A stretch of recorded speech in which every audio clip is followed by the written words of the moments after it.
Good evening, football fans. Big D back, and we're doing another top 10 tonight. Yep, top 10 all time NFL coaches with going for twos, Kyle Senra. And before we start, please subscribe, like, and share. Driving Top Productions, Monkey Spectrum Sports. Also, check out yours truly, Big D podcast with more episodes. Kyle, I think it's the second or third year we've done one of these countdowns. Yeah, I think last year we had done top 10 current coaches, and I believe the year before that we did a quarterback ranking. So yeah, definitely love coming on this time of year, August, as training camps are going. Preseason technically started with the Hall of Fame game last week, and we're football's in the air, so of course football list as we wait. Yeah. By the way, thank you for suggesting this topic and inviting me on, because that was not something. It's kind of unexpected out of the blue, and okay, that's an interesting topic. I will have to research, but I definitely enjoyed that process. I mean, I've tried coming up with something different. I mean, we all know quarterbacks, wide receivers. You don't need me to tell you who the GOAT of wide receivers is. I'm sure it's that number 80 guy wearing a 49er helmet. I don't know. I think he called I thought it was number 14 wearing the Packers. I guess they didn't even have the G way back then, but yeah, maybe. You going Don Hudson? Of course, I'm going Don Hudson because innovation is important, and he invented the route tree. And yeah, that'll feed into what we're talking about today, so it's not totally unrelated. Drop that bomb to start the episode, though.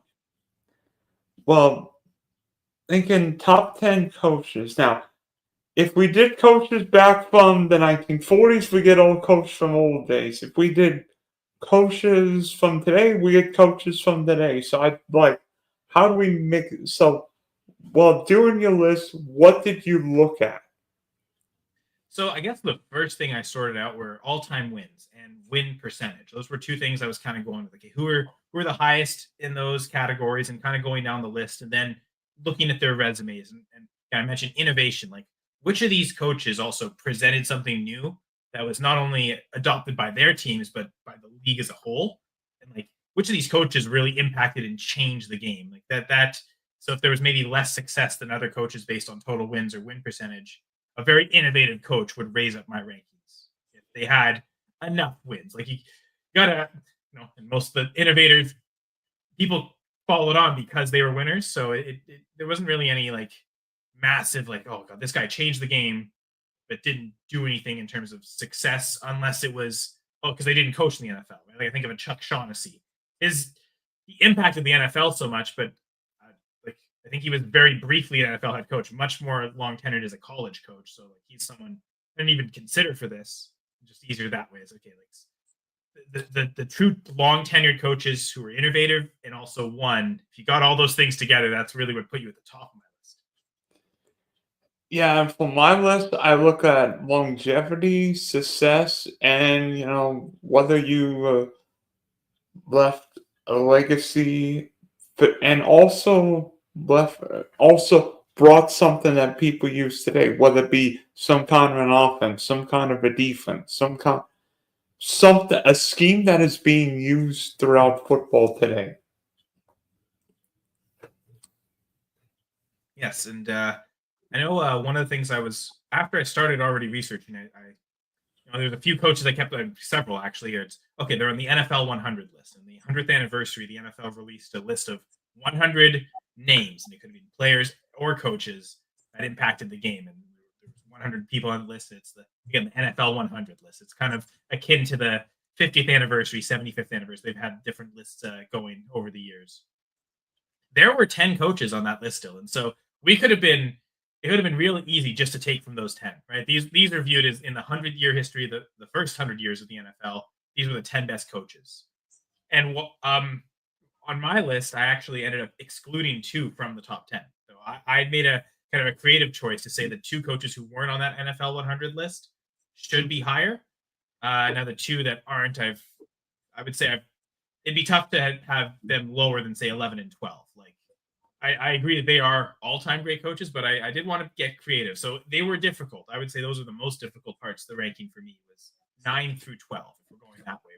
don't know if we're going to mention honorable mentions and who they are, but anyone knows the NFL 100 list, as it gets going, you'll know which two names ultimately get omitted and who I didn't put on the list. So that was an interesting thing too, to go off that dynamic. Yeah, I did not have one of the NFL top 100 coaches. I wonder if the guy you have is one of the two I omitted, or if there's a difference there. That'll be interesting to see and track as we get along. We'll have to wait and see. So we'll go back and forth. Do you want to go first or do you want to go second? I don't care. I don't care which way. I can start us off just because we've talked about that so much. These again, omitting the top or the NFL 100 coaches. So I'm going with number 10, one of those coaches who wasn't Well, on how the about we go? How about we go honorable mention first? Okay, so you want me to name who those two are? Well, then No, let's leave it suspenseful. Those who are those next two for you that didn't make the list?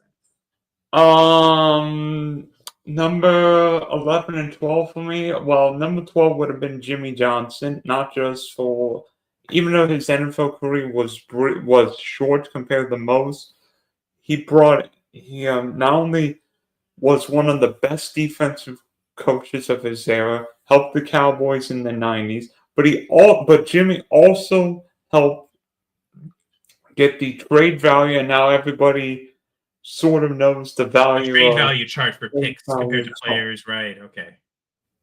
And I mean, part of what made the Cowboys successful was hitting on the trades, like the Herschel Walker trade, and making sure you got the value back for Herschel Walker. And when they got rid of Walker, they turned it around and had 3 championships out of that. So, yeah, you're right. Like for people to copy you and for you to be an innovator, you have to have success doing what you're doing, and certainly Jimmy Johnson did. If I'm not mistaken, he was, and this is, I don't know, maybe this doesn't get counted on this list because this was more of a college innovation, but wasn't he one of the first to use the 3-4 defense as like a primary base defense? Like that was something in the early 80s that was still relatively new, and I believe at Miami he was one of the first, especially big programs, to use that. So there's an innovation factor, but it's also, it didn't happen in the NFL, and his NFL tenure was short, and this is an NFL list. So I could see why, because you mentioned earlier longevity, so I could see why, as much as he was great, you didn't put him in your top 10. Yes, who was number 12 in your list?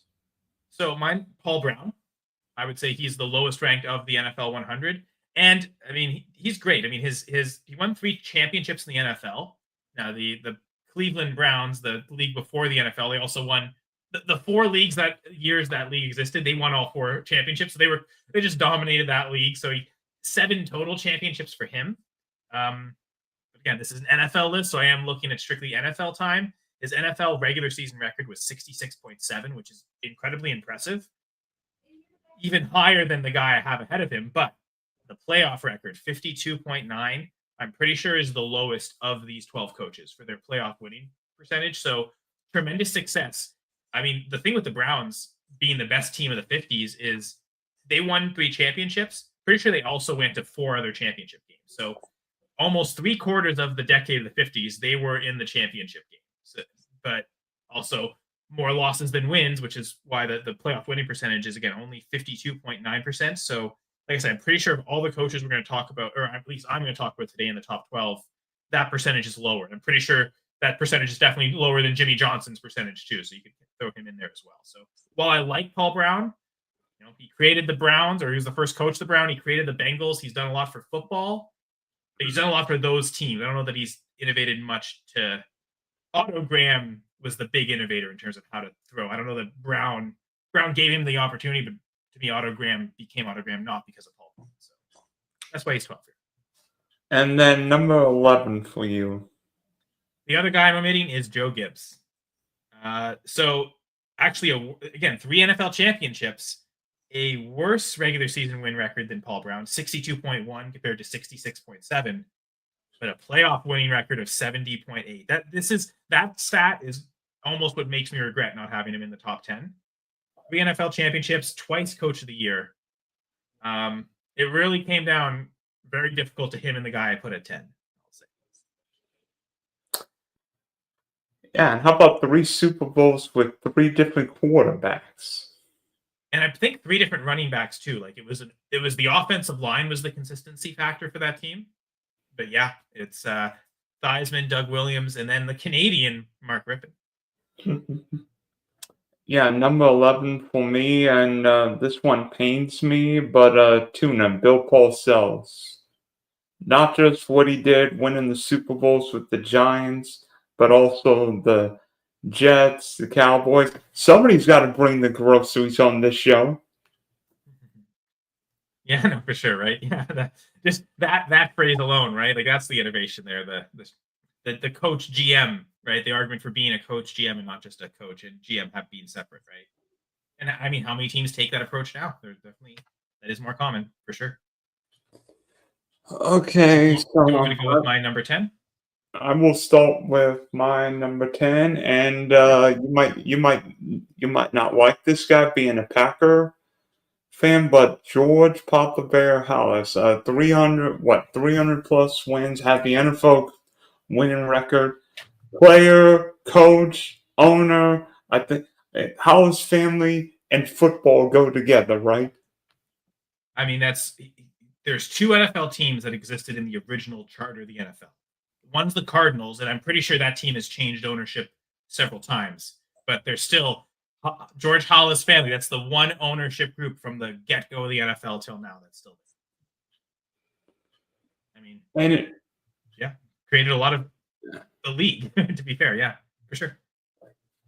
So number 10, as a Packers fan, like I can talk about rivalry all you want. There's no way you can have a top 10 coaches list without George Hollis being on the list. That's for sure. Yeah. So who's number 10 for you? I've got I guess a more modern coach. He just went to 3 straight Super Bowls. I'm going Andy Reid. Also has 3 NFL championships, so it's similar to Gibbs, right? And obviously, as good as Joe Theismann was, and as great of a story Mark Rippon was for Canada, but a great story that Doug Williams was, breaking the color barrier, really like sending a message to everyone that you can win with the black quarterback. Like, we shouldn't have to tell you this message, but clearly it was a message that needed to be sent, and they sent it. Clearly, Patrick Mahomes is better than all those guys. So Andy Reid has that benefit. But while he never won a Super Bowl without Mahomes, he's also had tremendous success with the Chiefs without Mahomes, but also with the Eagles. And so I think the fact that, I mean, he's 4th all time in regular season wins. So that's something when it comes to longevity over Gibbs, just made it a little higher on that all time wins list. And that really, and I mean, he could still be pushing that, to be honest. His playoff win record is 62.2%. So yeah, not as high as Joe Gibbs, but we're still in the 60%. So I think the fact that, again, 4th all time in wins, that with, again, the chance to keep going and keep raising those ranks potentially. I mean, the 3 ahead of him are pretty high up there. So maybe he might never be higher than 4th, but the fact that he is up there, that weighed so heavy for me to take Reid over Joe Gibbs and go against the NFL one. Yeah, and also, I mean, Andy Reid's coaching 12 championship games, and I mean, everybody's going to look at the success with Mahomes, but look at what Andy Reid and Donovan McNabb did in Philly. Now, maybe they didn't win a Super Bowl. Maybe if Donovan McNabb doesn't, puke in I mean, they're playing Tom Brady. So many teams could say, like, if only this, if only that, if only we weren't playing Tom Brady. It seems like that's the biggest one there, right? If they had played any other team, they probably would have won with Terrell Owens, but they're playing Tom Brady, so. True, and maybe if Kurt Warner would have been his quarterback, but that's story for another day. Yeah, right? Eli is the only one that can say, man, if only we weren't playing the Patriots, right? As if Eli's the one that can say, oh, no, we'll take the Patriots. It's fine. We like it. Yeah, but by the way, I mean, people say Eli Manning's overrated, but yet how can a guy who beat the GOAT twice in Super Bowls be overrated? Man, Michael Strahan and Justin Tuck really were amazing, weren't they? I would give Eli a lot more credit for the second one, because that's also, like, 2011 might be his best regular season as well. Like, that's probably peak Eli, and it showed better in that game. The play to David Tyree's helmet catch is amazing, but Eli also didn't do all that much outside of that. And then, I mean, the touchdown throw a couple plays later to get the lead, like those 2 plays loom large. It felt like he did a lot more in 2011 as well. So we'll give him credit. By the way, didn't Eli Manning beat the Packers both those seasons? Yes, 2 different quarterbacks too. Oh no. Favre throwing a bunch of interceptions, and then I remember the divisional round loss for the Packers. I think there was something like 7 or 8 drops in that game. And, like I remember Jordy Nelson dropped one in the end zone too, just before halftime. It might have like really created that a game, but yeah, kudos And to then Eli, man. I and can't then, hate him too much, can I? and then Eli threw a late touchdown at the end of the first half.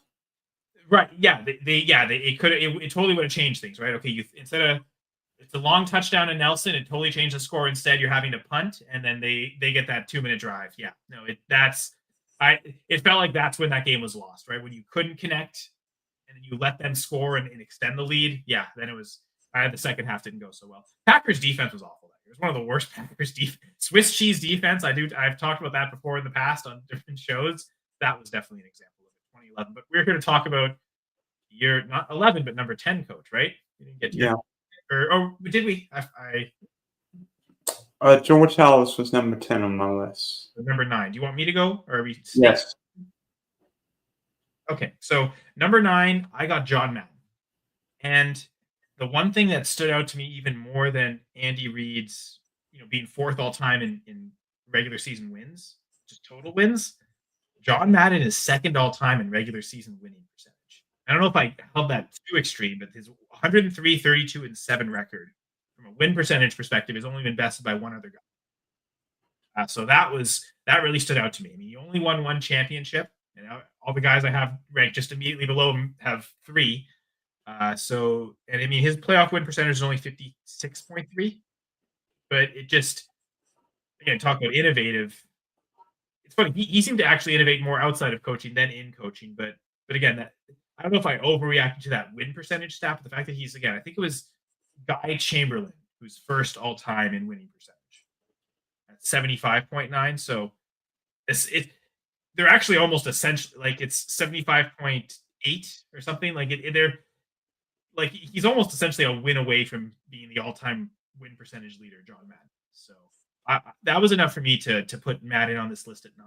So looking back, I could see why maybe Reid and Gibbs' longer success would have been better, but this is how I went with it. So John Madden's my number 9. John Madden's definitely one of the biggest personalities in NFL history, whether coaching, playing, coaching, or broadcasting.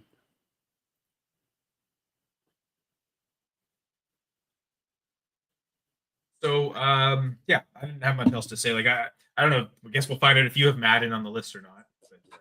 But, Number 9 on my list. How about 3 Super Bowl wins, a whole bunch of Daytona 500? It'd be NFL or NASCAR, but Joe Gibbs is number 9 on my list.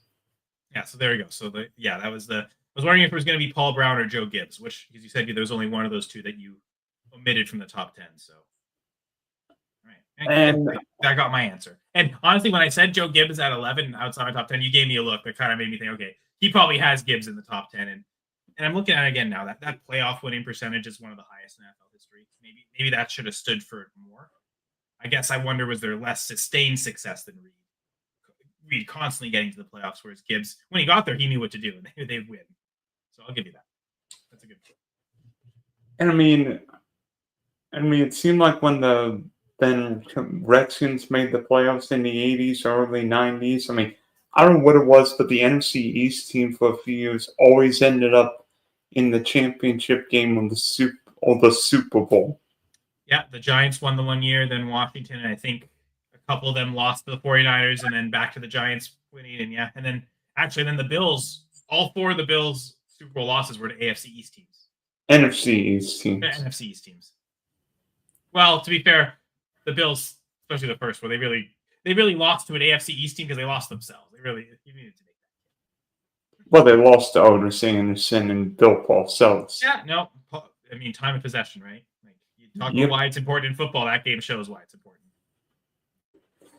Number 8 on my list, the Fedora himself, Tom Landry, 29 seasons as Cowboy head coach, 2 Super Bowls, couple more Super Bowl appearances. Even though Landry was more known as a defensive coach, actually helped develop the motion offense. Because it was the way to combat his defense. Yeah, I remember reading into that, where he was so good defensively that it was like the perfect way for an offense to test was going like the Cowboys offense going up against the Cowboys defense every day in practice. Like they really had to push the limits to try and win. And I think to a certain extent, the Steelers offense did that too, right? Like that's an offense that gets overlooked in the 70s, but Bradshaw and Staubach, those were two really good quarterbacks. Yeah. And also, go ahead. Well, no, I was gonna transition, so you go ahead with Landry. And I guess we remember how the Tom Landry scenario ended when Jerry fired Landry in '88. But in many ways, you can't write football without Tom Landry, right? No, for sure. It's a little higher on my list. I won't spoil that. I mean, people should have known he was going to be on the list. That seems like it would be impossible to have a top 10 list without Landry. And I was going to mention later on what some of those innovations were to football. How he really did change the game. You mentioned a good one, a good offensive change from a good defensive, one of the best defensive minds ever in the game, really. Doomsday defense too. Maybe if the Cowboys would have gotten past the Packers and won one of the first couple of Super Bowls, we'd be thinking Tom Landry, maybe the GOAT of coaches. Why some of those early games really did matter, right? Like every game matters. I mean, and there's I know there's one Super Bowl the Steelers beat the Cowboys. Was there another one? I think they twice. They like the Steelers twice beat the Cowboys in Super Bowls. 10 and 13. Yeah, and so like, what if one of those goes differently, right? Then like suddenly like the Steelers aren't necessarily the best team of the 70s. Like they've only got 3 and the Cowboys have 3 equal. But now like okay, the fact that the Steelers were able to beat the Cowboys twice, that really hammered home who was the best team of the 70s. Especially with the way a couple of those games were. I mean, because until Super Bowl 10, Super Bowl 13, there weren't a lot of high scoring Super Bowls. It was ugly. The games were ugly, low scoring, turnover fest. I mean, well, the Packers Super Bowls 1 and 2 were high scoring. The problem, especially against the Raiders, though, was the Raiders weren't high scoring. Like the Packers just trounced them, right? So it was if you ever got a high scoring Super Bowl up to that point, it was lopsided. The close games were the low scoring games, but you didn't get the high scoring close game. That didn't happen yet. And yeah, Super Bowl 13, one of the greatest Super Bowls ever. You get two of these Titan teams in the 70s. And I mean, that game really did determine it, right? Like once the Steelers beat them twice, this is their 3rd Super Bowl of the decade. That really cemented it and put them as the best team. If that one goes differently, and I think that was 35-30. So 31. 35, like back and forth, fourth quarter comeback. I'm pretty sure the Steelers came back in the fourth Cowboys following came back to win. Yeah, so talk about Bradshaw being clutch, then certainly in that moment there. Have we talked enough about this game, these two teams, that it's natural to say that my number 8 is Chuck Noll? So you mentioned 4 NFL championships. We've already gone through that. They were the best team of the 70s. He made the all-decade coach list in the 70s and the 80s. So I thought it got a lot easier from this point. Maybe not so much ranking who went where, but to me the top 8 were pretty obvious. And I'm looking back, maybe Noll at 8 is too harsh on him, but the regular season winning percentage was only 56.6. I found that shocking that it was that low considering how good the Steelers were. But I guess they were the best teams and they would win the Super Bowls. But then when they weren't necessarily like a strong regular season team that would constantly make it. They were a team that would constantly go all the way. I mean, 66.7, literally 2/3 win percentage in the playoffs. So he won 2/3 of his playoff games. So a great coach. I'll spoil it and say that I put Landry higher than Noll because the innovations were more present with Landry. But certainly the winning, especially in the 70s, was more there with Noll. So if you've got Noll on the list higher than Landry, I'm guessing you put more emphasis on the wins and Noll Steelers really being the dominant team of the 70s. Yeah, I'll admit that Chuck Noll is slightly higher on my list than Tom Landry, probably because of the head-to-head Super Bowl. Now, do you want me to go with my number 7? Yeah. I've got Bill Walsh. And again, we get to innovations, right? The West Coast offense, which Belichick says should be the Ohio River offense because he actually created it when he was the OC of the Bengals, but whatever. And you only get to be an innovator if you're successful. The Bengals weren't successful enough for people to copy it, but they certainly did once the 49ers. I mean, we transitioned from Noel, best team in the 70s, Bill Walsh, best coach of the 80s, best team of the 80s with the 49ers. He only ended up winning 3 championships with them, but that team that he created, that infrastructure, ended up winning 5, 2 after he had departed. Again, regular season win percentage 60.9. There's some other guys that are higher. I mentioned Joe Gibbs and even Paul Brown, for instance, but 71.4% winning percentage in the playoffs. This was a team that knew how to win in the playoffs. And again, the West Coast offense was enough of an innovation for me that even though he won less championships than Chuck Noll, I put Bill Walsh one spot ahead of Chuck Noll. So those are 7 and 8 for me. I don't know if I have Bill Walsh slightly too high on my list, or maybe you have Bill Walsh slightly too low on your list. I mean, it's funny. When I first started, I thought he would be higher. I was thinking he was going to be in the top 5, maybe even number 4. And then the more I went and was just comparing, the further down he fell. But yeah, to me, this was the absolute lowest, clearly. And I know for sure one name that you've already mentioned that I have higher. And I've already referenced another name I have higher too. But yes, we'll go to your number 7. Yeah, even though this team is dealing with more quarterback problems than we like to say, but we can't rank football without Paul Brown. I mean, not just what he did with the Cleveland Browns and Bengals, but coach forever, 4-time champion of the All-American Football Conference, not the AFC, the All-American Football Conference. And then what he did, of course, with Otto Graham and Jim Brown back in the days, and of course helping get the Bengals in the league. No wonder why the Battle of Ohio is so fierce. Coach, owner. Most of them it's the same team, like you mentioned with Hallis. Him, it's coach one team, owner the other team, right? Like it's definitely the departure. And yeah.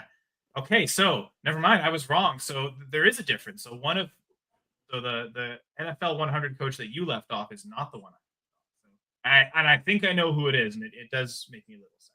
I also may have put him too high. We'll find out. Okay, number 6.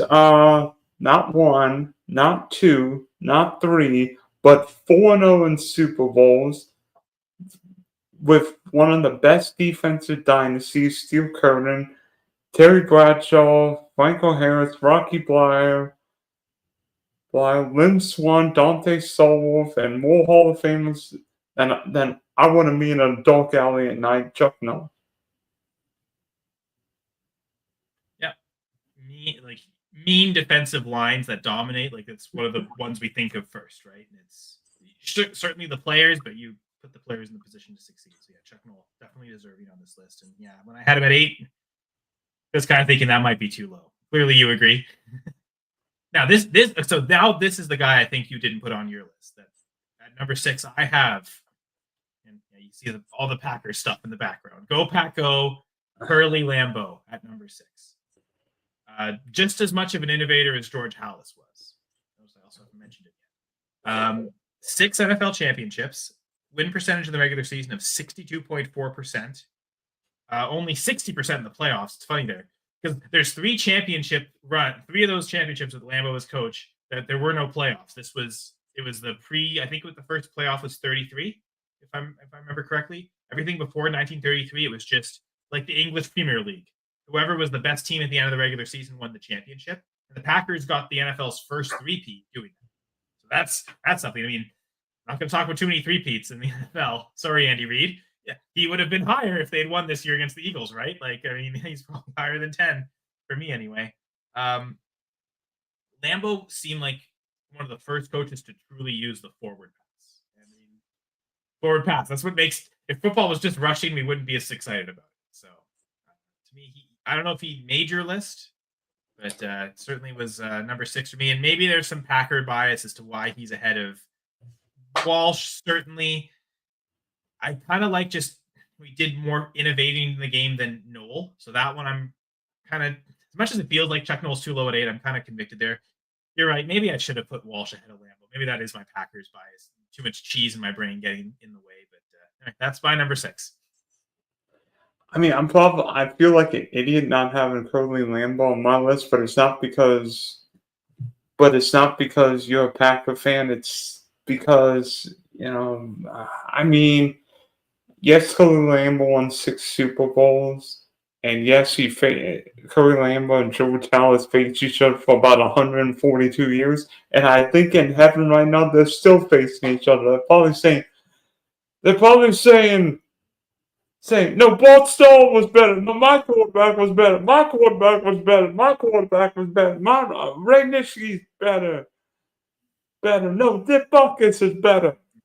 See, that one's probably closer. The quarterback, there's no way. I mean, the Packers probably have at least 4 quarterbacks better than the Bears' best quarterback. So, I mean, the Bears still don't have a 4,000-yard passer. Right? Like, pretty sure Arnie Harbor is better than any Bears quarterback. So, and I mean, he's clearly the 4th best Packers quarterback. There's no way, as good as Arnie Harbor was, and he won championships. He won more championships than Favre and Rodgers combined. I'd still easily take Favre and Rodgers ahead of Harbor, but I'd also take Harbor over any Bears quarterback in history. I mean, who beat the Bears? Sid Luckman, just because he won the most championships with them. Doug Flutie for 1 year. No, just kidding. Oh God, it's clearly Justin Fields. I thought it would be. I was making the proclamation of Justin Fields was going to be the Bears' all-time best quarterback. That man, I look stupid with that. I could talk more about Curly Lambeau. I could go on for 200 years if you wanted for all the games he made. I mean, he's up there in all-time wins. I believe he's in the top. He's certainly in the top 10. And so, just the longevity of how long he was there. I mean, just like George Halas, he founded the team, created the team, and both played as well, like player, coach, owner. It was a limited time span, but both of them did that. So that's craziness. I don't know. I probably did put him too high at 6. There's probably a middle ground of he should have been in the top 10, but lower in the top 10. I'll give you. I probably should have put Bill Walsh in. That's one that probably, and I'm thinking back, probably should have put Curly Lambeau on the list. But you know what? That's why we have differences. I mean, we talk it through. I'm loving this discussion, Dylan. I'm curious to hear numbers. Okay, so halfway home, who's number 5 on your list? Now we get to the fun one. Did you not give your number 6? I said Chuck Noll. Okay, right. I guess when we were going through him with me, it was I guess you said everything you needed to about them. Okay, so I have Tom Landry here, and I mentioned you mentioned all the winning acolytes, and that certainly was he's 5th all time. So that was definitely one that he's gonna certainly enter the league. Or he's going to be entering the list pretty high. Mentioned Jimmy. It's funny. It's the Cowboys guys, right? Jimmy Johnson was one of the first installers of the 3-4 defense. From what I understand, it seemed like Tom Landry invented Jimmy Johnson 3-4. Tom Landry invented the 4-3 defense. So right there, get those 4 defensive linemen, and it used to be 5-on-5, right? Like football used to be played 5 defensive linemen, 5 offensive linemen. It's man versus man, hat on a hat, however you want to say it. Passing offenses got too good that you couldn't put 5 guys on the line. It's why you can't blitz Brady, right? Like, no matter how many guys you put there, that one guy you're taking out of coverage, that hurts you more. Because give him one more thing to worry about and think about, and he won't be able to make the decision as quickly. So it was that whole concept of, 5-on-5 works great if you're playing a team that's just going to run the whole time. But with advanced passing games, and it was the feed off of defensive innovation, offensive innovation. Because a lot of this seemed to come not even with the Cowboys, but with the Giants. When he was the defensive coordinator with the Giants and Vince Lombardi was the offensive coordinator, they're trying to outdo each other in practice. And how much football genius was created just in those practices between those two. And Landry, again, 4-3 defense. Now my offense as Tom Landry, what do my offense has to do? Use motion. That's the way to fool my defense. And trying to self-reflect. Okay, what are the gaps in my defense to make sure it continues to get better, but also how do I help my offense? And you mentioned that innovation. I guess with the 4-3 defense came two things. The middle linebacker, up to that point, no one was really using a true pure, how we view nowadays, green dot. No one had speakers and headphones and didn't do any play calling. But that that signal caller on defense, like the quarterback, that didn't really exist until Tom Landry kind of created the middle linebacker position as a result of the 4-3 defense. You're taking away linebacker, so there's one guy in the middle, and that guy, he's responsible for everything. And then zone defense. Suddenly it wasn't, again, as a way to, on the line, we're not necessarily going man to man. Well, that continued to coverage. And suddenly zone defense became a thing as well. Not every team, some teams will still use man, some teams will use a different concepts, but all these things he brought to me, I felt I couldn't put him any lower than 5. Even though Chuck Noll won more than him and his team was the better team in the 70s, I think overall Landry's impact on football is greater than Chuck Noll's. So that was a big factor for me to go Landry ahead of Noll. Yeah, and also, there was not a better dress coach in NFL history than Tom Landry. He is the 101 with the fedora and the suit. No love for who was the Houston Oilers old coach with the cowboy hat? Jerry Glanville? Yeah, I think so. I think he ended up coaching the Ticats for a bit, actually, now that I think about it. But yes, go Ticats, go. But yes, Tom Landry. No, I agree with you. Best dress coach there. Yeah, so I've got him at 5. Do you want me to go? Do you want to go number 5? Number 5 on my list. Yeah, all this number 5 coach did was win more games than any other coach in NFL history. Couple Super Bowls, and went 17-0 in the regular season. Some, I don't know, perfect season. The NFL's last perfect season. Only, I think. Well, because even some of those championship teams back in the 30s that like didn't lose a game still had ties. So can it be perfect if you didn't win every game, right? Yeah, that'd be Don. Well, my coach is obviously Don Shula. Okay, interesting. Well, I guess this is where, in terms of players who made the list, this might be one of our biggest disparities because he was your number 10, but I put George Halas at number 4. So no Packers bias here because I had to respect the guy. Like it's second all time in wins. I mean, only Shula's the only one with more. 8 NFL championships. I'm pretty sure that is the most. I don't think any head coach has won more championships than George Halas.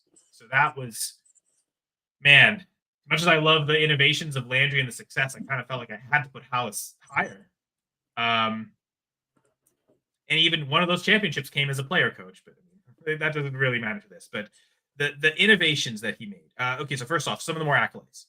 Twice he was coach of the year, which is crazy that in his whole tenure, he ever won coach of the year twice. To be fair, for most of his tenure, the award didn't exist. So they were late in his tenure. He finally won them. I mean, I think Phil Jackson only won like 1 or 2 NBA Coach of the Year awards, but that seems. And it seems like that sports leagues get Coach of the Year wrong more than anything, honestly, because like they're almost afraid to just give it to the best coaches. That who was the coach who did most with the worst team? Like they get way too cute with that. It's not just the NFL. Every sport does that way too much. Just give it to the best coach. Like if you think this guy's the best coach, give it to him if he's earned it. Like, man, the team's amazing and they keep being amazing. Well, it's the coach. I mean, like what? I mean, like last year, who do you think should have won Coach of the Year? I mean, honestly, I thought Sean McVay should have won Coach of the Year, but that's just me. I was okay with O'Connell because again, because it's regular season only, right? So the fact the Rams beat the Vikings in the playoffs shouldn't matter on that. I mean, the Vikings, even though they didn't win their division, they had more wins, so they had success.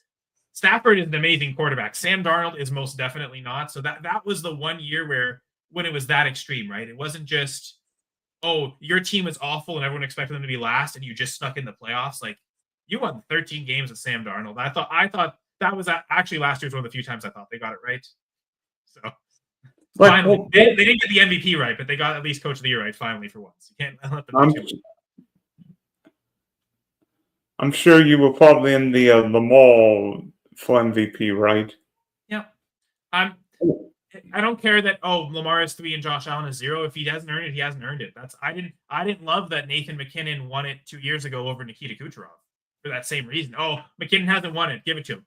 Well, Kucherov had more points. He had a higher percentage of team points, like a bigger disparity between him and Braden Point than McKinnon did between him and I believe it was Rantanen, much larger. And he had 100 assists. Like, there's no reason 2 years ago Nikita Kucherov shouldn't have won the MVP. Frankly, he should have won it this year again, but they gave it to a goalie, so whatever. But I feel like Kucherov's just been robbed of 2 MVPs, and Lamar at least robbed of 1. But anyway, we're talking coaches, not MVPs here. Yeah. So the one thing, these are the innovations that George Halas made. The T formation, he brought that to the NFL. That was a Chuck Shaughnessy thing in college. So he doesn't get the full credit for creating it, but he brought it to an NFL, the championship game in 1940. And they implemented it within like a week or 2 of practice. They beat Washington 73-0. It's the biggest blowout in NFL history. It's still, Miami came close against the Broncos a couple of years ago, but it's still the most points that a team has scored in a single game at 73. So the T formation just dominated. And then success leads to innovation. Everyone started using it almost immediately after that. Okay, no, we have to find a way, A, to defend this, and B, use this. And teams started scoring points finally. Daily practices wasn't a thing until George Halas installed it. Again, his team was one of the charter NFL teams, so that's part of it. The Bears were the first team to use daily practices, and they were the first to have film analysis of games. Before TVs were broadcasting games, they were filming games so they could study opponents' tendencies. Like, this is standard practice across the NFL for now. And that's I didn't expect to put Halas this high, Dylan. I'll be honest with you. Like, I don't think I would have quite had him at 10, but like, I was expecting him to be 6, 7, 8 in the Chuck Noll range. When I was finding out how much he changed the game, he has to be in the top 4 for me. So that's why I put George Halas. In spite of the Packers homerism, I put him ahead of Curly Lambeau. I probably feel like a donkey having Halas 10 for what he did, but for what he did. Well, and I think, to be fair, Dylan, that's philosophy, right? Like, I put innovation pretty important. You seem to put just the winning success more important. So that's how your list kind of based. And there's no right or wrong answer necessarily, right? Like, it's what does everyone use as their criteria to make their list. So I think at least your list is very consistent. You've made it, okay, win, right? If you win, you get in, and you get in on this list highly. So you've set that standard of the winning and the accomplishments matter more than the innovations. Whereas I kind of did lean the innovations more when it came down to it, which again is why I put Landry ahead of Noel, right? But the way you made your list, it makes sense to go Noel ahead of Landry if winning is that much more important. Okay, number 4. How about 12 conference championship? Actually, excuse me, 13 conference championship games, 9 Super Bowl appearances, 6 Super Bowl wins, the best, and 2 different dynasties in the 2000s. One the 2000s, the other one the 2010s with the Patriots. I mean, yeah, he might have Spygated, Deflategate. He might be dating Sydney Sweeney. He might be at North Carolina now. But any list without Bill Belichick on it right now that feels wrong. Bill Belichick's number 4 on my list. The best defensive coach in NFL history. Yeah, I think that's certainly a case to be made. I almost transitioned perfectly to have him at 3, but I changed it and went with Don Shula at number 3. I mean, you already talked about the perfect season, the all-time wins, like those things really stood high. He's the one guy that he didn't really innovate as much as the others. So maybe that's what's wrong with my list, is that because I put innovation so highly, he maybe shouldn't have made the list as high. But I mean, the perfect season, like the only perfect season in NFL history. Again, 3 championships as a head coach, 2 different franchises too. One with the Colts and 1 Super Bowls with the Dolphins. Again, the all-time wins record. The playoff win percentage was actually one of the lowest.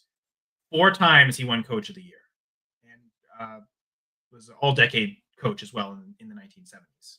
So, just how much he won, like again that all-time wins record and the perfect season, those 2 things combined, I almost even had him higher than this, but I couldn't put Shula any lower than Regarding Belichick, do you give Belichick or Tom Brady more success of New England's dynasties?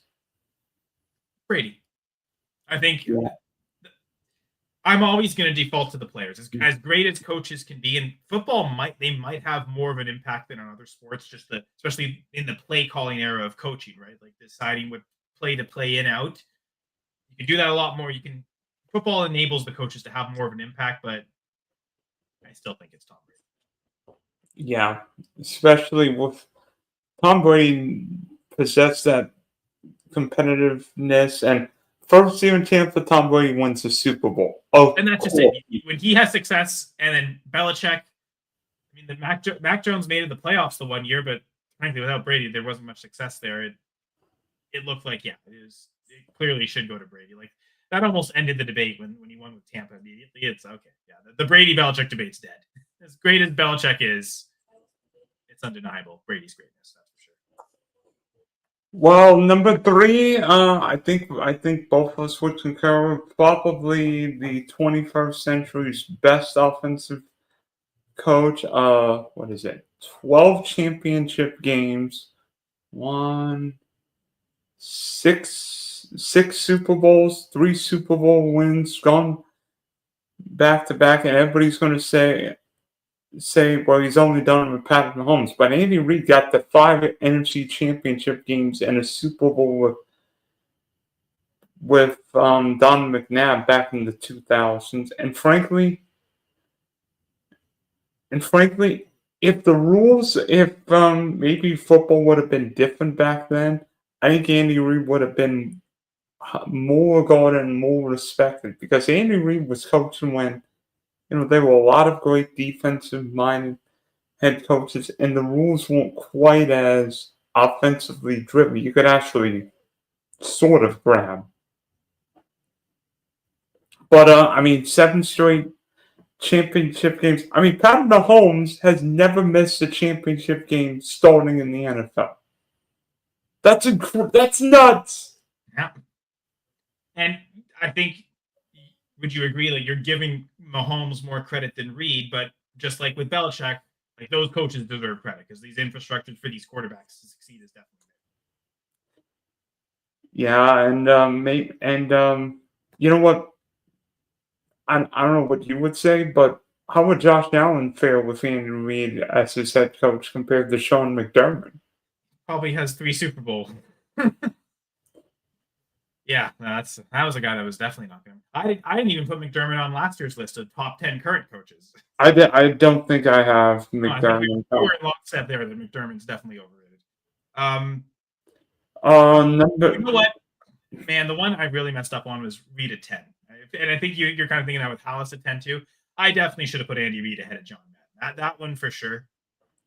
Now that I'm thinking about it, like as good as Madden was, like Reid has 170 more regular season wins than John.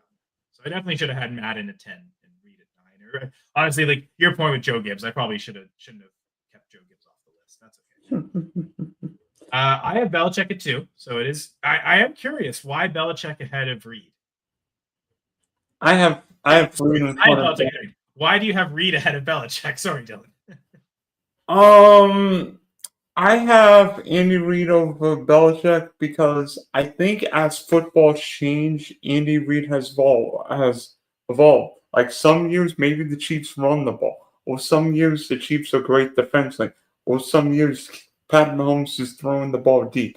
I think if we had done this list 5 or 6 years ago, Belichick's probably number one, just based on all the winning. But how Bill Belichick didn't evolve and how those Patriot teams regressed and didn't give Tom Brady the necessary weapons to win made me consider dropping Belichick. Because there's no point. Go ahead. Did Belichick the GM hurt Belichick the coach in that? 100%. Like the team wasn't that great. Like it was held up by Brady at the end of it. I mean, if you look, but there's a lot of missed picks at the end of the Belichick era. I mean, if you look at that 2019 New England offense, it's pitiful. I mean, like how Tom Brady and the Patriots won all those games is amazing because the Patriots lost to Ryan Tannehill. Was it Tannehill or Fitzpatrick? Actually, I think it was Ryan It was in the Fitzpatrick. playoffs. Yeah, it was Tannehill. I'm pretty sure. Like No, his Ryan Tannehill in the playoffs. is the last Brady game in New England, right? And Tom Brady threw a pick six because all his weapons were gone.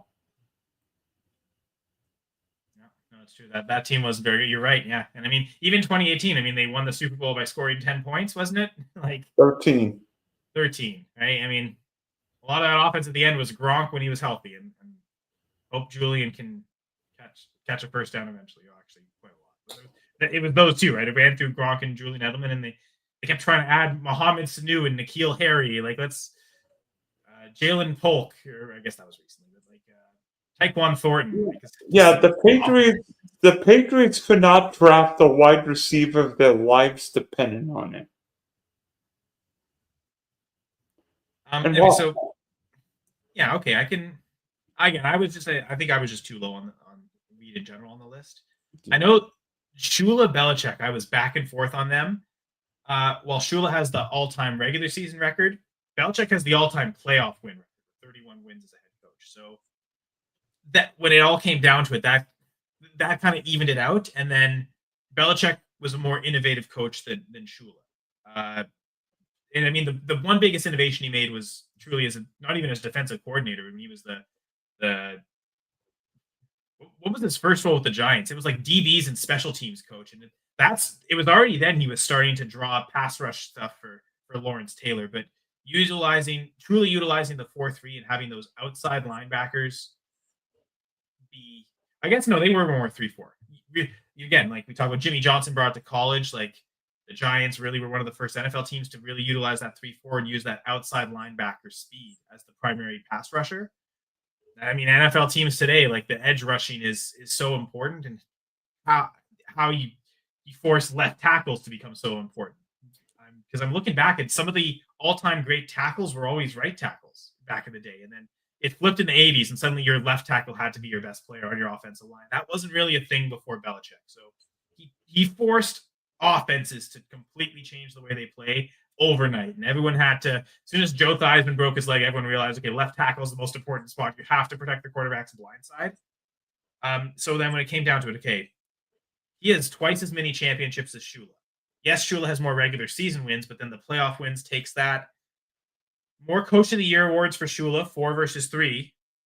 But Belichick got onto 2 all-decade coaching lists like Chuck Noll did, whereas Shula was only in the 70s. Belichick was all-decade coach in the 2000s and 2010s. So there was enough. That was a tough one. I went back and forth, but ultimately decided Belichick at number 2. And also 6 Super Bowls compared to 2 for Shula. Yeah, I thought he had 3. But you know what? I'm writing his NFL championship, so that might have been a year that I think he won the NFL championship. I'm not sure Shula won the Super Bowl. Well, that's the thing. I think it wasn't the Super Bowl, but I think he won the championship with the Colts and they lost in the Super Bowl. But it was pre-merger, so it still counts as a championship. So that's why I have Shula written down for 3 championships. But you are correct. He only won 2 Super Bowls. Because I'm pretty sure there was one of those years where he coached the Colts and they made it to the Super Bowl, but they lost. Super Bowl 3. Against Namath, right? So that does still technically count as a championship for the Colts because pre-merger, the NFL championship game is considered a championship. So officially, I did count that as a 3rd championship, but whether you count it or not, it's either 2 or 3 versus 6. So Belichick kind of undeniable. 71.4% winning percentage in the playoffs. I'm pretty sure that was the 2nd highest of anyone I covered here. So that was enough to make me say, you know what, Belichick, in spite of how it ended at the very end of the tenure, I still put him at number 2. Again, at first I had him at 3 and I was hemming and hawing, but ultimately decided that, to be fair, those were the top 3 I expected to be, with Shula and Belichick being up there. And it was just really the order between the two. As I did more research, I kind of hemmed and hawed over who should be where. So yeah. I think I know who you have at 2, or maybe you don't. Maybe you have him at 1, which also hurt my heart. But go ahead, Dylan. Who's your number 2? That's why the Packers had the most when they were one of the first teams and won them before they were even Super Bowl. You hope. Yeah, we do. We play. I mean, Dylan does a ton of best balls. I don't really dabble into best ball, but I play a lot of redraft and dynasty. I didn't say a lot, but I play redraft and dynasty. I've got my own dynasty fantasy football podcast as well. I was going to plug that. Number 2, you're gonna like this one. You're gonna like this one. Well, maybe Vince not. No, not Lombardi. really. If you're not having him at 1, I won't like this. Vince Lombardi. Oh my god! Wow. Okay, I just be keeping track. The one you haven't mentioned yet at 1 is interesting, but I'm sorry I had him so low too. But yes, go ahead with Vince. I mean, not just what he did winning the first 2 Super Bowls, but what he did with one of the NFL's greatest dynasties, and maybe the NFL's gutsiest call with that quarterback sneak in the Ice Bowl.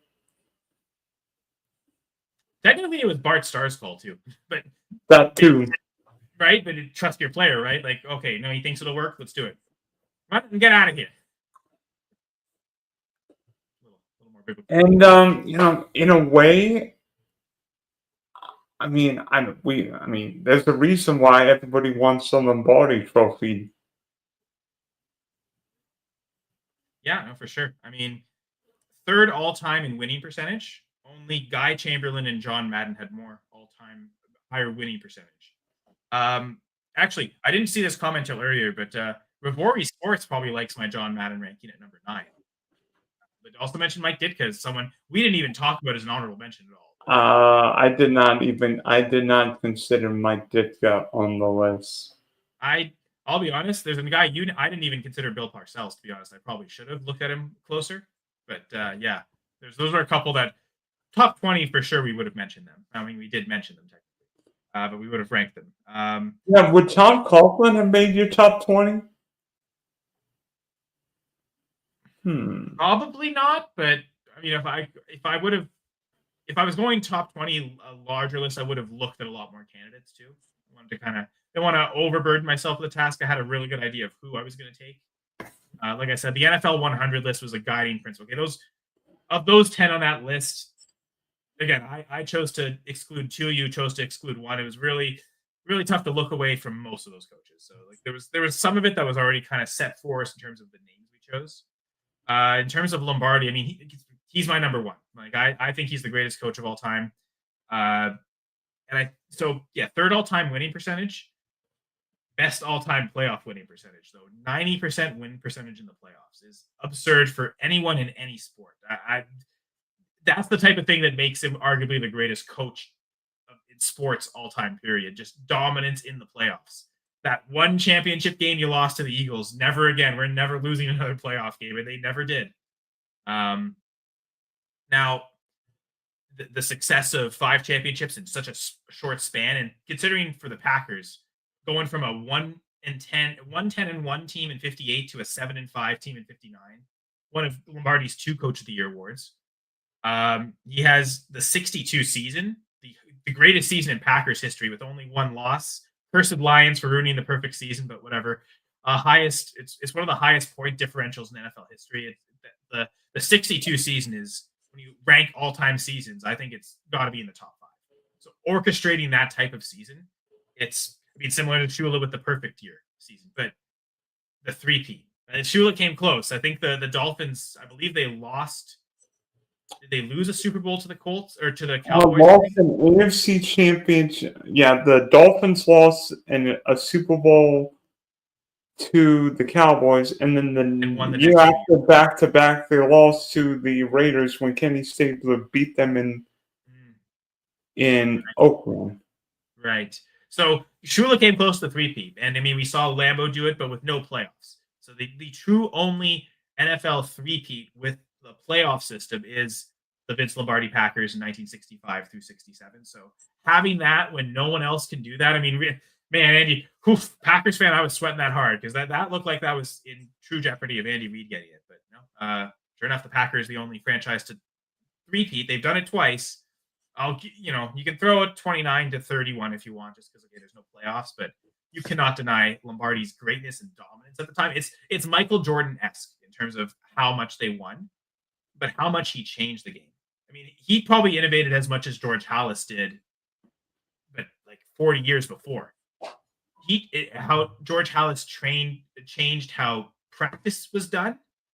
He changed how training camps were done, and like the gold standard of what training camps were. He made the Packers just so much better athletes to fit his system of zone blocking.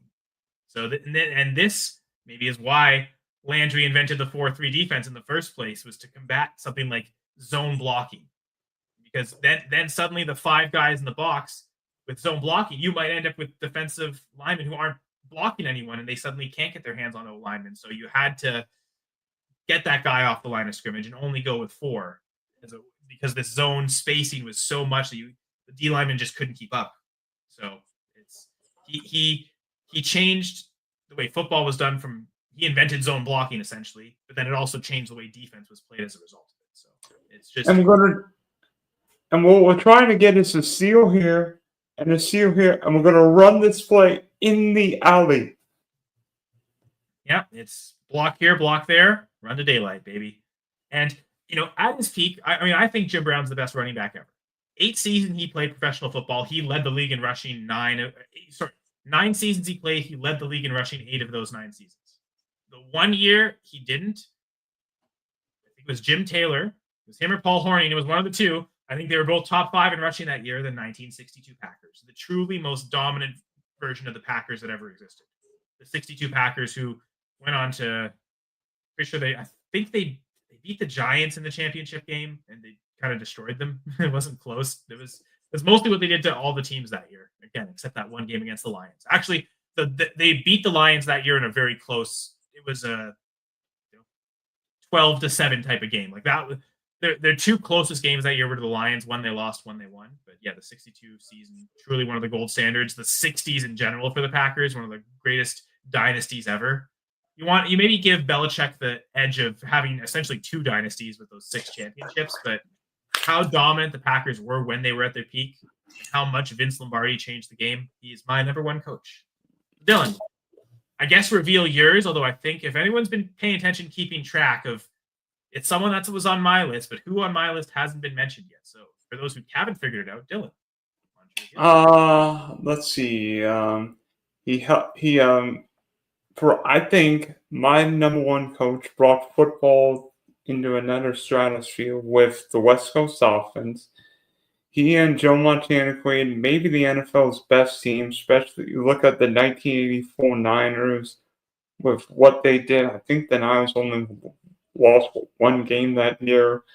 Bill Walsh is number 1, and I mean, sure, his career might have been short, but I mean, your guy's career was basically the same lane. Oh, for sure. And I mean, I looked up with Walsh. I mean, he was in coaching since the 50s. Like, he had a 30-year coaching career. It's just it took him so long to get that head coaching job that we view him as a short head.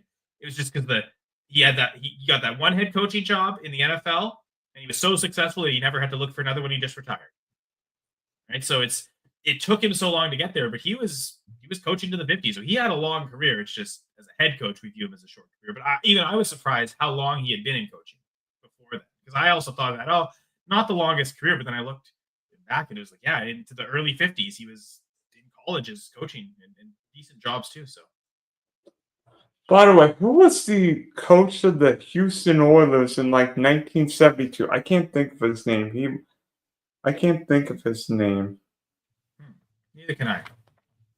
1972 Oilers, the Oilers were pitiful, but I know when he coached at Florida State, he had Joe Gibbs, Bill Parcells, and Bobby Bowden on his staff.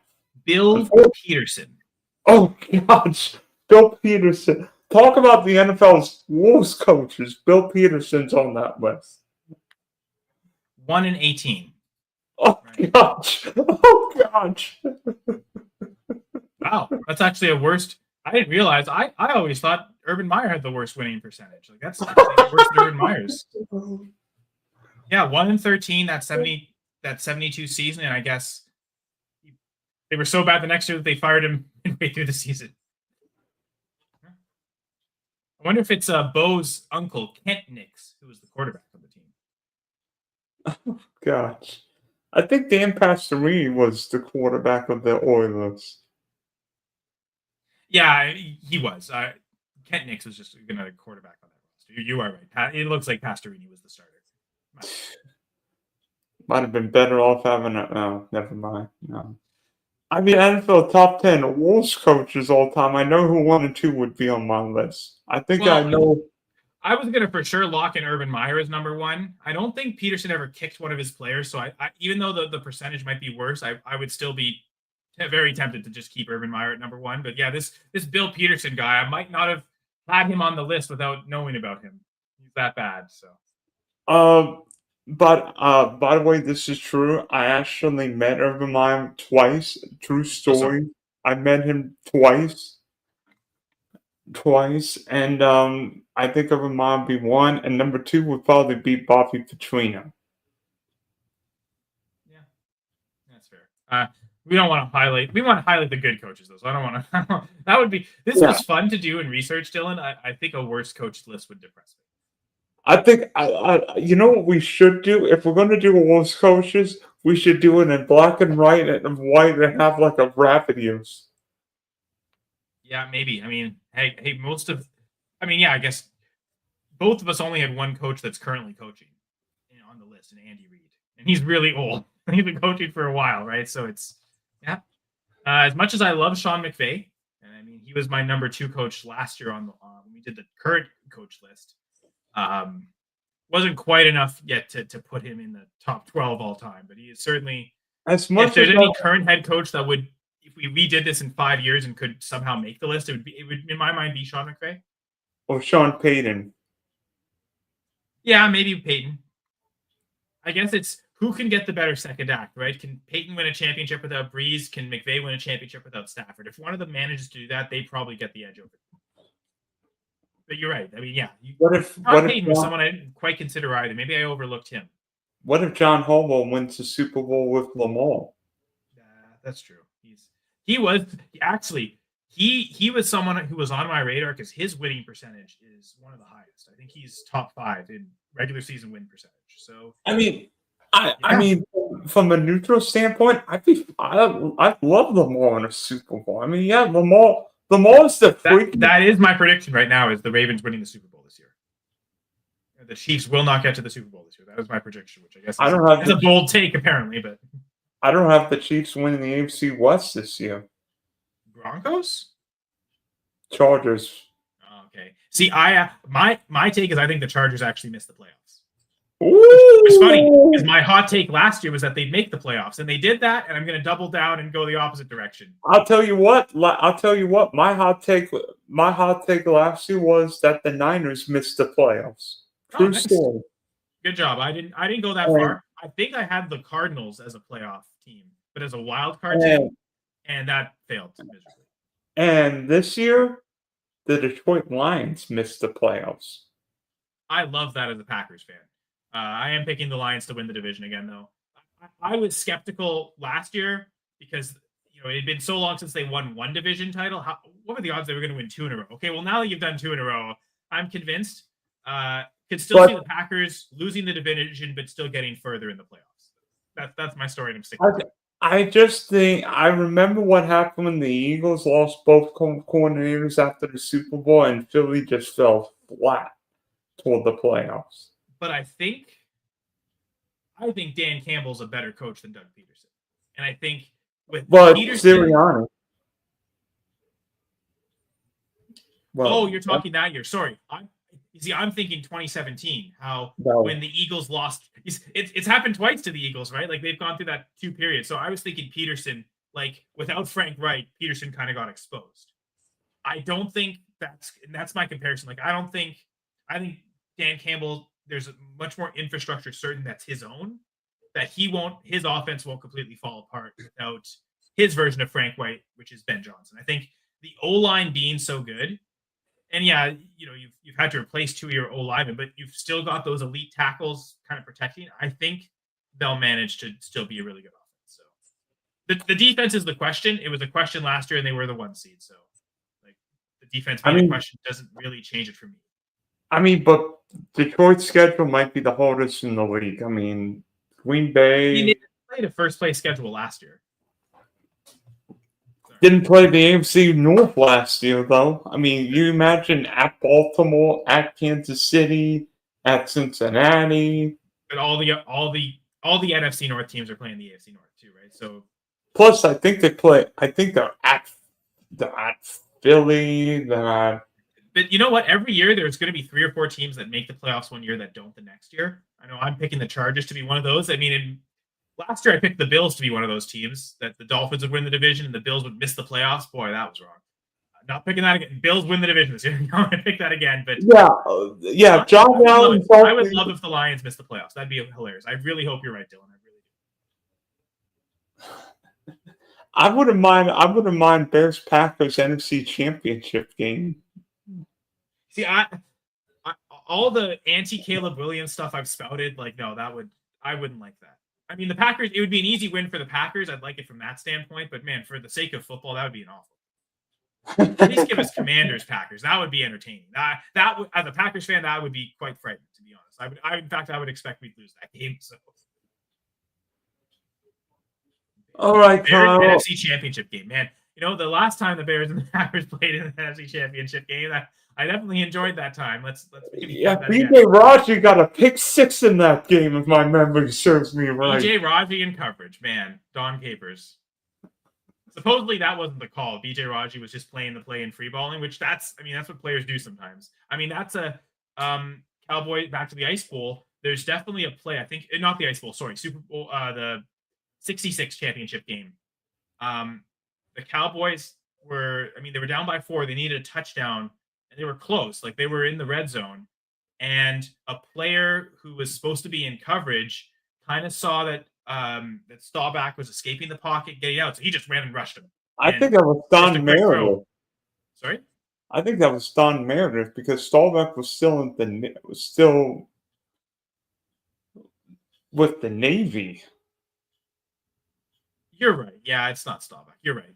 Andy Don Meredith. Whoever the quarterback was, they decided, I'm just going to rush him, even though I should be in coverage, and it rushed him so quickly that he didn't make an accurate throw, and they won the game.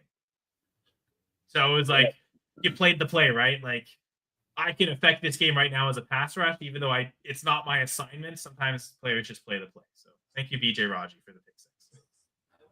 Okay, Kyle, thanks for hopping on. By the way, you can hear Kyle, you read Kyle's articles. I think he's got a show coming up in about an hour and 15 minutes on Going for Two. So, different number. Actually, Fantasy Six Pack. Fantasy Six Pack. It's funny, but both of my co-hosts, all 3 of us met at Going for Two. Rahul Natarajan and Jamie Farog were all Going for Two contributors. Looking forward to doing some Going for Two stuff more in season. But yeah, right now, got a lot of stuff with Fantasy Six Pack. We got the Dynasty Six Pack show, which is every Wednesday night on YouTube at 9:30 p.m. Eastern. Like Dylan said, in about an hour and 15 minutes. We talk Dynasty Fantasy Football. Tonight we'll be talking about my projections. So we're actually talking a lot about redraft in this next month as we get to redraft season. So really focused on the season upcoming as Dynasty turns to redraft a lot when it gets in season. I got a lot of articles out though with Fantasy Six Pack. Right now, all 12 articles in our pick slot series have been released. So the 101 article will take you 3 different strategies that using ADP you can build this type of team from the 101. And then the 102, 3 different strategies there. So I wrote the 106, 109, and 112 articles, and they've all been released now as well. All the other 9 articles from the series. So check that out on the Fantasy Six Pack website, fantasysixpack.net.